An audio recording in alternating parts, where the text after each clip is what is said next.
वो शख्स जिसके ससुर जवाहरलाल नेहरू आजाद भारत के पहले प्रधानमंत्री थे। पत्नी इंदिरा गांधी न सिर्फ देश की पहली महिला प्रधानमंत्री थी बल्कि अपने दौर की सबसे ताकतवर नेता, जिनके बड़े बेटे राजीव गांधी ने भारत की बागडोर संभाली। छोटे बेटे संजय गांधी ने आपातकाल, नसबंदी जैसे कठोर कदमों से देश को हिला दिया। जिनकी बड़ी बहू सोनिया गांधी कांग्रेस की सबसे लंबे समय तक अध्यक्ष रहने वाली नेता बनी। छोटी बहू मेनका केंद्र में प्रभावशाली मंत्री रही। पोता राहुल गांधी कांग्रेस का अध्यक्ष बना और मौजूदा दौर में विपक्ष का सबसे बड़ा चेहरा है। पोती प्रियंका सांसद है और संजय का बेटा वरुण गांधी भी संसद तक पहुंचा। यह उस परिवार की कहानी है जिसने भारत की सियासत को न सिर्फ आकार दिया बल्कि उसे दशकों तक चलाया भी। लेकिन इस वंश की जड़ जिस शख्स से शुरू हुई वो गुमनाम हो गया। यह महज विडंबना नहीं बल्कि एक राष्ट्रीय त्रासदी है कि उस शख्स पर लिखी गई एकमात्र किताब भी किसी भारतीय लेखक के द्वारा नहीं बल्कि स्वीडिश लेखक बर्टिल फ्रॉक के द्वारा लिखी जाती है। और उस किताब का नाम होता है फिरोज द फॉरगॉटन गांधी। एक ऐसा गांधी जिसे उसके देश ने भुला दिया, एक ऐसा गांधी जिसे उसके अपने परिवार ने भी भुला दिया। फिरोज गांधी सिर्फ इंदिरा गांधी के पति या फिर नेहरू के दामाद नहीं थे, वो एक स्वतंत्रता सेनानी थे, संविधान सभा के सदस्य थे, एक पत्रकार थे जिन्होंने प्रेस की आजादी की वकालत की, सबसे बढ़कर एक सच्चे लोकतंत्रवादी थे। फिरोज का जीवन एक बगावती नायक की रोमांच दास्तान है। 20 साल की उम्र में स्वतंत्रता संग्राम में कूद जाना, 21 साल की उम्र में 3 बार जेल जाना। ये फिरोज गांधी ही थे जिन्होंने 1959 में सबसे पहले इंदिरा गांधी को तानाशाह कहा था। ये फिरोज गांधी थे जिन्होंने आजाद भारत में पहले प्रधानमंत्री पंडित जवाहरलाल नेहरू को करप्शन के विषय पर घेरा था और उस दौर के वित्त मंत्री को इस्तीफे के लिए मजबूर कर दिया था। फिरोज गांधी ने ही LIC घोटाले को उजागर कर बीमा क्षेत्र में राष्ट्रीयकरण की नींव रखने से लेकर प्रेस क्लब ऑफ इंडिया की स्थापना करवाई। फिरोज की उपलब्धियां अनगिनत हैं, लेकिन आज हैरानी होती है बताते हुए कि उस गांधी को इस देश ने भुला दिया। आज उनकी जन्मतिथि हो या फिर पुण्यतिथि, भारत में कोई फिरोज को याद नहीं करता।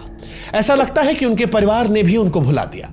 इलाहाबाद के पारसी कब्रिस्तान में उनकी समाधि उपेक्षित पड़ी है। इंटरनेट पर मौजूद जानकारी के हिसाब से राहुल गांधी 2 बार, सोनिया गांधी और प्रियंका एक बार उनकी कब्र पर गए। भारत वो देश जहां पर नेहरू इंदिरा के नाम से तकरीबन 500 योजनाएं हैं, वहां पर फिरोज का नाम चंद स्कूलों तक सिमट गया। यह कहानी उस भारत की है जो अपने साहसी नायकों को भुला देता है। यह कहानी है सबसे दिलेर, सबसे दिलचस्प लेकिन सबसे बदनसीब गांधी की। फिरोज गांधी के बारे में जब चर्चा भी होती है तो सवाल सिर्फ उनके पारसी या मुसलमान होने तक रह जाता है।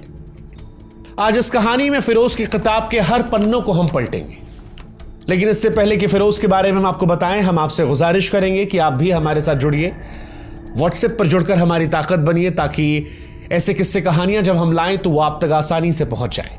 व्हाट्सएप का लिंक हमने डिस्क्रिप्शन में और कमेंट सेक्शन में दे रखा है। शुरुआत करते हैं फिरोज की। 1912 की एक गर्म सितंबर की सुबह बॉम्बे के एक साधारण पारसी परिवार में एक बच्चे का जन्म होता है। उसका नाम रखा जाता है फिरोज जहांगीर गांधी। उनके पिता जहांगीर फरदौस गांधी एक मरीन इंजीनियर थे। मां रतिमाई गांधी एक समर्पित गृहिणी। पिता की मौत के बाद फिरोज अपनी मां के साथ साल 1915 में तब के इलाहाबाद और अब के प्रयागराज में आ जाते हैं। उनके जन्म के साथ ही एक सवाल पैदा होता है कि फिरोज पारसी हैं या कुछ और। फिरोज मुसलमान थे, यह भ्रांति आज भी सोशल मीडिया पर भटकती रहती है। अक्सर राहुल गांधी को निशाना साधते हुए कहा जाता है कि इनके दादा मुसलमान थे। फिरोज गांधी को लेकर अक्सर यह दावा होता है कि फिरोज मुसलमान थे जिनकी शादी इंदिरा से करवाई गई और बाद में महात्मा गांधी ने अपना सरनेम उन्हें दे दिया ताकि राजनीतिक तौर पर नेहरू और इंदिरा को समस्याओं का सामना न करना पड़े। लेकिन स्वीडन लेखक बर्टिल फ्रॉग अपनी किताब फिरोज द फॉरगॉटन गांधी में इस बात का जिक्र करते हैं कि फिरोज का सरनेम गांधी था, अखबारों की गलती की वजह से वो गांधी हो गया। कुछ इतिहासकार यह भी मानते हैं कि फिरोज ने महात्मा गांधी से प्रेरित होकर यह नाम आजादी की लड़ाई में अपना लिया था। जो भी हो, गांधी सरनेम उनके साथ एक साये की तरह चिपका रहा। मगर जो तथ्य ऐतिहासिक है, स्पष्ट है, वो ये कि फिरोज पारसी थे और इस बात पर मुहर ऐसे लगती है कि प्रयागराज के एक पारसी कब्रिस्तान में उनकी कब्र मौजूद है। यह कब्र प्रयागराज के ममफोर्डगंज इलाके में है। फिरोज पारसी थे जो स्वतंत्रता संग्राम की आग में कम उम्र में कूद पड़े थे। 1920 के दशक के अंत तक फिरोज एक जोशीले युवा कार्यकर्ता बन गए थे। इलाहाबाद की सड़कों पर भारत छोड़ो और इंकलाब जिंदाबाद के जब नारे गूंज रहे थे, तब फिरोज उस लहर में कूद पड़े। वो कांग्रेस की स्थानीय शाखा से जुड़े, पर्चे बांटने, सभाएं आयोजित करने जैसे तमाम कामों में जुट गए। उनकी बोलने की शैली, दोस्ताना स्वभाव ने जल्द ही उन्हें काफी मशहूर कर दिया था। हालांकि 21 साल की उम्र तक फिरोज 3 बार जेल जा चुके थे। बर्टिल फ्रॉग अपनी किताब में लिखते हैं कि फिरोज की हंसमुख प्रकृति लोगों में उनकी तरफ आकर्षण बढ़ाती थी। वो हर उम्र के, हर वर्ग के लोगों के साथ आसानी से जुड़ जाते थे। 1930 में वो पढ़ाई के लिए लंदन गए, जहां उनकी मुलाकात जवाहरलाल नेहरू की बेटी इंदिरा गांधी से होती है। लंदन की सर्द शामों में उनकी दोस्ती प्यार में बदल गई, लेकिन यह रिश्ता आसान नहीं था, क्योंकि इस रिश्ते के खिलाफ नेहरू थे। वजह, फिरोज एक साधारण से पारसी युवक थे। हालांकि फिरोज ने हार नहीं मानी, भारत लौटकर स्वतंत्रता संग्राम में और गहराई से हिस्सा लिया। उनकी लगन ने नेहरू का दिल जीता और साल 1942 में इलाहाबाद के आनंद भवन में फिरोज और इंदिरा की शादी हो गई। ये दो दुनिया, पारसी और हिंदू का एक संगम था। फिरोज और इंदिरा की प्रेम कहानी किसी फिल्म से कम नहीं थी। लंदन में शुरू हुई उनकी दोस्ती भारत में स्वतंत्रता संग्राम के दौरान प्यार में बदली। इंदिरा नेहरू की इकलौती बेटी थी जो दृढ़ और आत्मविश्वास से भरी थी। फिरोज की बगावती और हंसमुख शख्सियत ने उन्हें आकर्षित किया, मगर नेहरू इस रिश्ते से खुश नहीं थे। फिरोज को वो एक साधारण पारसी लड़के के तौर पर देखते थे। नेहरू ने शादी पर बयान भी जारी किया था कि शादी एक निजी और पारिवारिक मामला है। मेरा मानना है कि माता पिता को सलाह देनी चाहिए, मगर अंतिम फैसला 2 लोगों का होना चाहिए। इंदिरा और फिरोज की शादी को मैंने सहर्ष स्वीकार किया है और अपना आशीर्वाद दिया है। 1942 में आनंद भवन में हिंदू वैदिक रीति रिवाज से उनकी शादी हुई थी। फिरोज और इंदिरा शादी के बाद हनीमून के लिए कश्मीर गए थे।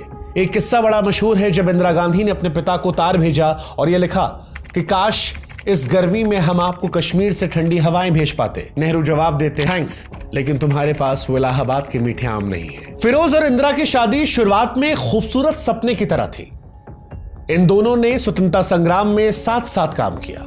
उनके 2 बेटे राजीव और संजय उनके जीवन में खुशियां लाते हैं।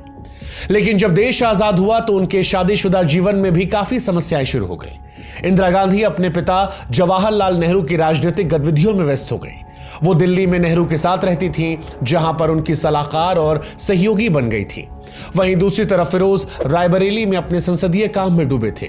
बर्टिल फ्रॉग कहते हैं कि फिरोज और इंदिरा का वैवाहिक जीवन धीरे धीरे तनावपूर्ण होने लगा। फिरोज एक स्वतंत्र और बगावती स्वभाव के व्यक्ति थे, जो नेहरू परिवार की छाया में नहीं रहना चाहते थे। फिरोज चाहते थे कि लोग उन्हें उनके काम के लिए जाने, न कि सिर्फ इंदिरा गांधी के पति या जवाहरलाल नेहरू के दामाद के तौर पर। इंदिरा, जो अपने पिता की राजनीतिक विरासत को संभाल रही थीं, फिरोज की इस स्वतंत्रता को पूरी तरह समझ नहीं पाई। उनके बीच समय और विचारों का अंतर बढ़ता गया। फिरोज अपने बच्चे राजीव और संजय गांधी से बेहद प्यार करते थे, उनके साथ समय बिताने की लगातार कोशिशें करते थे, लेकिन उनकी व्यस्तता और इंदिरा गांधी के साथ बढ़ती उनकी दूरियों ने उनके पारिवारिक जीवन को प्रभावित किया। बर्टिल फ्रॉग अपनी किताब में लिखते हैं कि फिरोज अक्सर बच्चों को कहानियां सुनाते, उन्हें हंसाते, लेकिन उनके मन में एक खालीपन था जो उनके और इंदिरा गांधी के रिश्ते की ठंडक से आता था। 1952 में फिरोज ने रायबरेली से लोकसभा का चुनाव जीता, संसद में कदम रखा। उनकी निडरता और स्वतंत्र सोच ने सभी को चौंका दिया था। बर्टिल फ्रॉग अपनी किताब में उनकी 3 बड़ी उपलब्धियों को रेखांकित करते हैं, जिसमें एक मुद्रा केस, दूसरा जीवन बीमा और तीसरा प्रेस की स्वतंत्रता। 1957 में मुद्रा शिपिंग स्कैंडल ने भारतीय राजनीति में तूफान मचा दिया था। फिरोज ने इस घोटाले को उजागर किया, जिसमें बड़े उद्योगपतियों और सरकारी अधिकारियों की साठगांठ थी। संसद में फिरोज गांधी के तीखे सवालों ने उस दौर की नेहरू सरकार को जवाब देने पर मजबूर कर दिया। रात भर दस्तावेज खंगालने और गवाहों से मिलने के बाद फिरोज ने ऐसी बहस शुरू करी कि तत्कालीन वित्त मंत्री टी कृष्णचारी को इस्तीफा देने पर मजबूर कर दिया। संसद में मुद्रा केस की बहस के दौरान एक सांसद ने फिरोज को टोकते हुए कहा, आप नेहरू के दामाद हैं, फिर भी सरकार पर हमला कर रहे हैं। फिरोज मुस्कुराते हुए जवाब देते हैं, मैं पहले भारत का बेटा हूं, इसके बाद किसी का दामाद या किसी का पति। यह जवाब फिरोज की निडरता का प्रतीक बन गया। फिरोज ने जीवन बीमा के राष्ट्रीयकरण की भी वकालत की। उन्होंने संसद में कहा कि निजी बीमा कंपनियां गरीबों का शोषण कर रही हैं। राष्ट्रीयकरण से हर भारतीय को सस्ता और सुरक्षित बीमा मिलेगा। उनकी मेहनत 1956 में रंग लाई, जब जीवन बीमा निगम LIC की स्थापना हुई। यह संस्था आज भी भारत की अर्थव्यवस्था के मजबूत हिस्सा है। मौजूदा दौर में अक्सर प्रेस के फ्रीडम को लेकर सवाल उठाया जाता है, लेकिन आपको यह बात जानकर हैरानी होगी कि फिरोज गांधी अपने दौर में स्वतंत्रता के बड़े हिमायती थे। उन्होंने प्रेस की स्वतंत्रता विधेयक को पेश किया था ताकि पत्रकार सरकारी दबाव से मुक्त रहे। हालांकि यह विधेयक पास नहीं हुआ, लेकिन इस विधेयक को पेश करना उनकी दूरदर्शिता को दिखाता है। आज का प्रेस क्लब ऑफ इंडिया उनके द्वारा स्थापित फिरोज गांधी ट्रस्ट की देन है। फिरोज गांधी वो पहले शख्स थे जिन्होंने इंदिरा गांधी को तानाशाह कहा था। फिरोज जिस तरह से पार्लियामेंट में काम कर रहे थे, कहा जाता है कि जवाहरलाल नेहरू उससे बहुत खुश नहीं थे। इंदिरा ने भी अपने पति फिरोज की कभी तारीफ नहीं की। फिरोज ऐसे पहले शख्स थे जिन्होंने इंदिरा गांधी के कथित तानाशाह रवैये को सामने रखा। 1959 में फिरोज ने इंदिरा को डिनर टेबल पर नेहरू के सामने पहली बार तानाशाह कहकर बुलाया। आनंद भवन में फिरोज के मुंह से निकले ये शब्द सभी को हैरान करने वाले थे। ऐसा इसलिए हुआ था क्योंकि चुनाव के बाद केरल में बनी वामपंथी सरकार को इंदिरा हटाने की लड़क थी और वहां राष्ट्रपति शासन लगने जा रहा था। उन्होंने अपने एक भाषण में भविष्यवाणी की थी कि देश में आपातकाल घोषित कर दिया जाएगा। फिरोज गांधी का अपने ससुर जवाहरलाल नेहरू के साथ रिश्ता सम्मान लेकिन तनाव का मिश्रण था। नेहरू उनकी निडरता की तारीफ करते थे, लेकिन फिरोज की आलोचनाएं उन्हें परेशान करती थीं। मुद्रा केस ने फिरोज गांधी और पंडित नेहरू के रिश्ते को और ज्यादा तनावपूर्ण बना दिया था। फिरोज के करीबी ने बर्टिल फॉक को बताया कि उनकी और नेहरू की बातचीत अक्सर तीखी बहस में बदल जाती थी। फिरोज नेहरू को सम्मान तो करते थे, मगर उनकी नीतियों से वो सहमत नहीं थे। एक बार नेहरू के साथ नीतिगत बहस में फिरोज गांधी ने कहा कि पंडित जी, अगर हम गलतियों को नहीं सुधारेंगे तो फिर आजादी का मतलब क्या है। कहा जाता है कि नेहरू तब खामोश थे, लेकिन बाद में नेहरू अपने सहयोगियों से बोले कि फिरोज में वो आग है जो मुझे अपने युवा दिनों में दिखती थी। ये बात फिरोज की बेबाकी और नेहरू के प्रति उनके सम्मान को दर्शाती है। फिरोज गांधी की जिंदगी में जो कुछ सवाल उठते हैं वो अक्सर कई महिलाओं से उनके रिश्ते को लेकर उठते हैं। फिरोज और इंदिरा की शादी शुरुआत में एक प्रेम कहानी थी, लेकिन आजादी के बाद उनके रिश्ते में दरार आ गई। इंदिरा नेहरू की राजनीतिक गतिविधियों में डूब गई और फिरोज गांधी अपनी अलग पहचान बनाने के लिए संघर्ष करने लगे। बर्टिल फ्रॉग ये लिखते हैं कि फिरोज नेहरू परिवार की छाया में नहीं रहना चाहते थे। वो चाहते थे कि लोग उनके काम के लिए उन्हें याद रखें, और इसी बीच में जब इंदिरा से उनकी दूरियां बढ़ी तो उनके जीवन में कई सारी महिलाओं के आने का जिक्र है, जिसमें से एक बड़ी घटना लखनऊ के नवाब के यहां अफेयर की अफवाहें हैं। फिरोज के निजी जीवन का एक विवादास्पद पहलू लखनऊ के नवाब के यहां उनकी कथित अफेयर की अफवाहें थीं। बर्टिल फ्रॉग ये लिखते हैं कि 1950 के दशक में फिरोज के लखनऊ में एक नवाब की बेटी के साथ नजदीकियों की बातें उड़ी। ये अफवाहें तब शुरू हुई जब फिरोज लखनऊ में अपने संसदीय और सामाजिक कार्यों के सिलसिले में अक्सर जाया करते थे। नवाब का परिवार लखनऊ के सामाजिक सभाओं में मशहूर था और फिरोज की मौजूदगी ने लोगों की जिज्ञासा बढ़ा दी। हालांकि बर्टिल फ्रॉग इस बात पर भी जोर देते हैं कि इन अफवाहों के कोई ठोस सबूत नहीं थे। फिरोज गांधी का दोस्ताना और खुली प्रकृति वाला स्वभाव इन बातों को हवा दिया करता था। फिरोज जिस किसी से मिलते थे बेबाकी से मिलते थे। फिरोज की शख्सियत आकर्षक थी जिसने लोगों को प्रभावित किया। फिरोज इन अफवाहों से परेशान थे, लेकिन कभी भी सार्वजनिक रूप से इनका खंडन नहीं किया। इन अफवाहों ने इंदिरा गांधी के साथ उनके रिश्ते को और ज्यादा तनावपूर्ण बना दिया था। ऐसी ही एक अफवाह दिल्ली के गलियारों में भी तूफान लाती है। लखनऊ के अलावा दिल्ली में भी फिरोज के अफेयर की चर्चा जोरों पर थी और सबसे ज्यादा चर्चा तारकेश्वरी सिन्हा के साथ उनकी नजदीकियों को लेकर थी। तारकेश्वरी एक जवान और बुद्धिमान कांग्रेसी सांसद थीं जो अपनी सुंदरता और तेज-तर्रार अंदाज के लिए मशहूर थीं। बर्टिल फ्रॉग लिखते हैं कि फिरोज और तारकेश्वरी की दोस्ती संसद में शुरू होती है, जहां दोनों कई मुद्दों पर साथ साथ काम करते थे।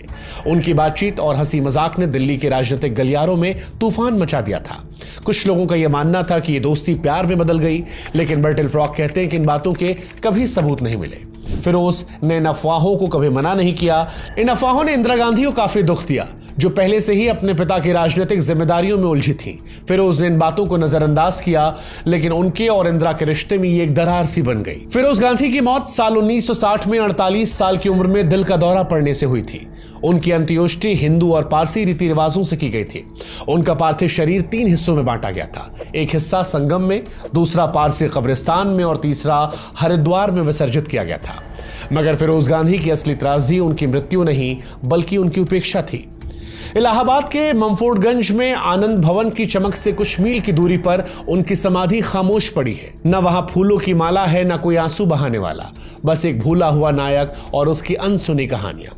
रिकॉर्ड ये बताते हैं कि राहुल गांधी अपनी दादी और पिता की समाधि पर अक्सर जाते हैं, मगर फिरोज गांधी की कब्र पर आखिरी बार वो 2011 में गए थे। सोनिया गांधी 2001 में और प्रियंका गांधी 2009 में एक बार श्रद्धांजलि देने के लिए पहुंची थी।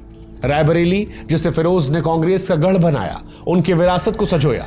फिरोज गांधी मेमोरियल कॉलेज और फिरोज गांधी डिग्री कॉलेज उनकी याद दिलाते हैं। मगर यह विडंबना है कि जिस देश में नेहरू इंदिरा के नाम पर सैकड़ों योजनाएं हैं, सैकड़ों संस्थाएं हैं, वहां फिरोज का नाम कुछ इमारतों तक सिमट कर रह गया। सागरिका घोष की किताब Indira India's most powerful prime minister के अनुसार संजय गांधी अपनी मां को फिरोज गांधी की उपेक्षा के लिए दोषी मानते थे। संजय गांधी का यह मानना था कि इंदिरा की उपेक्षा ने फिरोज की सेहत को बिगाड़ा, जिसके चलते 1960 में उनकी मौत हो गई। फिरोज अपने बेटों से बहुत प्यार करते थे, उनके साथ कहानियां सुनाते हंसते, लेकिन इंदिरा से दूरी ने उनके जीवन को प्रभावित किया था। सागरिका की किताब के अनुसार संजय गांधी और इंदिरा गांधी में फिरोज को लेकर विवाद था। संजय अपने पिता के करीबी थे। किताब में कोमी कपूर की पुस्तक द इमरजेंसी के हवाले से बताया गया कि संजय गांधी का मानना था कि उनकी मां ने फिरोज गांधी की उपेक्षा की, जिसके चलते उनकी सेहत खराब हुई। 1960 में हार्ट अटैक आया और उनकी मौत हो गई। संजय इस बात को लेकर इंदिरा गांधी को दोषी ठहराते थे और मानते थे कि उनके पिता का त्याग किया गया, जिसकी वजह से जो उपेक्षा मिली वो उनकी मौत को जन्म देती है। एक सवाल यह भी उठता है कि क्या इंदिरा गांधी ने अच्छी पत्नी ना होने के चलते संजय गांधी को छूट दी थी? इंदिरा गांधी पर छपी कई किताबों के अनुसार यह भावना है कि उनकी मां ने उनके पिता के साथ अन्याय किया था और इसने इंदिरा को संजय के प्रति भावनात्मक तौर पर कमजोर बना दिया था।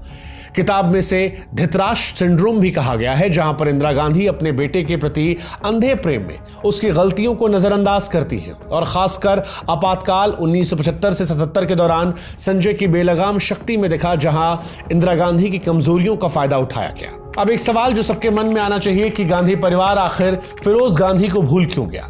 फिरोज गांधी का नाम नेहरू गांधी परिवार की चमक में कहीं खो क्यों गया? इसकी कई वजह है। एक, स्वतंत्र शख्सियत। फिरोज गांधी कभी भी पंडित नेहरू की छाया में नहीं रहना चाहते थे। उनकी निडरता और सरकार की आलोचना ने उन्हें कुछ कांग्रेसी नेताओं का विरोधी बना दिया था। दूसरी वजह, इंदिरा गांधी की प्राथमिकताएं अलग थीं। इंदिरा गांधी ने अपने पिता जवाहरलाल नेहरू की विरासत को आगे बढ़ाया, जिससे फिरोज गांधी की उपलब्धियां पीछे छूट गईं और उन उपलब्धियों का जिक्र कभी किया नहीं गया। तीसरा, असमय मृत्यु। 1960 में केवल 48 साल की उम्र में फिरोज गांधी दुनिया को छोड़कर चले गए, जिससे उनकी कहानी अधूरी रह गई। चौथी वजह, विरासत की अनदेखी। राजीव गांधी और संजय गांधी भी दुर्भाग्यपूर्ण तरीके से इस दुनिया से गए। असमय मौत ने फिरोज गांधी की विरासत को आगे नहीं बढ़ाया। नई पीढ़ी में प्रत्यक्ष तौर पर उनसे कोई जुड़ा नहीं था।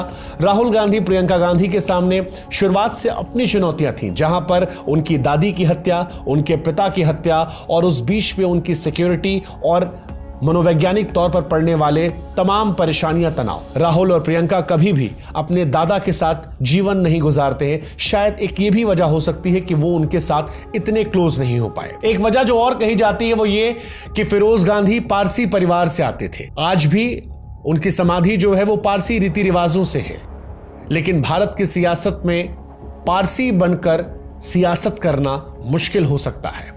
इसीलिए प्रत्यक्ष तौर पर फिरोज गांधी का नाम गांधी परिवार से कोई नहीं लेता, क्योंकि अगर यह नाम बार बार लिया जाएगा तो शायद एक नई बहस का जन्म हो जाएगा। राहुल गांधी खुद को ब्राह्मण बताते हैं, जो अपने नाना पंडित जवाहरलाल नेहरू से लेते हैं, लेकिन भारत की परंपरा के अनुसार बेटे का या पोते का धर्म वो होता है जो दादा का धर्म होता है। ऐसे में इस सियासत को हवा ना दी जाए, इसलिए भी फिरोज गांधी को भुला दिया गया या जानबूझकर उनका नाम नहीं लिया था, ताकि एक नए विवाद का जन्म ना हो। फिरोज गांधी के नाम पर भारत में कौन कौन से स्थान हैं? कुछ स्थान है, जैसा कि हमने आपको बताया। फिरोज गांधी के नाम पर लुधियाना में फिरोज गांधी के नाम से एक मार्केट है। फिरोज गांधी के नाम पर एक डिग्री कॉलेज भी है। हालांकि इन स्थानों की कहानी जो है वो बहुत कम लोगों को पता है। फिरोज गांधी को भारत में इतिहासकारों और लेखकों के द्वारा भले ही कम तवज्जो दी गई हो, लेकिन फिरोज गांधी की कहानी हमें यह सिखाती है कि सच्चाई और साहस कभी पुराने नहीं पड़ते। आज जब भारत में भ्रष्टाचार, प्रेस की फ्रीडम या फिर लोकतांत्रिक चुनौतियों का जिक्र होता है, तो फिरोज गांधी की आवाज हमें रास्ता दिखाती है।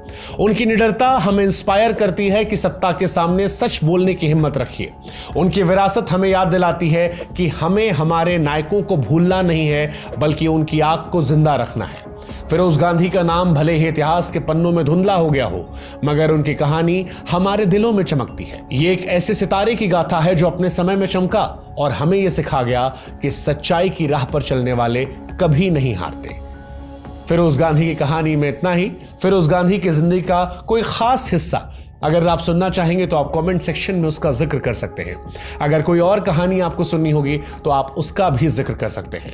जाते जाते एक बार फिर हम आपसे अपील करेंगे कि आप हमारे साथ व्हाट्सएप पर जरूर जुड़िए, ताकि हमारा आपका रिश्ता जो है वो और मजबूत हो सके। फिरोज गांधी की ये कहानी कैसी लगी हमें कमेंट सेक्शन में जरूर बताइएगा। और क्या आप भी मानते हैं कि फिरोज सबसे बदनसीब गांधी थे?